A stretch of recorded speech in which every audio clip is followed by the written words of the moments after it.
Hello साथीहरू, आज चाहिँ हामी नयाँ वर्षको दिन यानि कि वैशाख 1 गते हामी चाहिँ रमाइलोको लागि यासोक भन्ने ठाउँमा घुमिसकेर घुमघाम गरेर फर्किँदैछौँ। म चाहिँ अघि हिँड्दैछु र भाइ र दाइ चाहिँ पछाडि मेरो पछि आउँदै हुन्छ है। हामी चाहिँ योभन्दा अलि अगाडि 10 बजेतिर उता हिवारी डाँडा हिले डाँडा गएको थियौँ।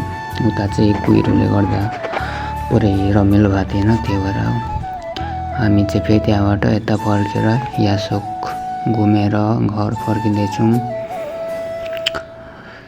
जे भए पनि नयाँ वर्ष चाहिँ यसै गरी मनाइयो योचोटि चाहिँ है। जे भए पनि रमाइलो भयो।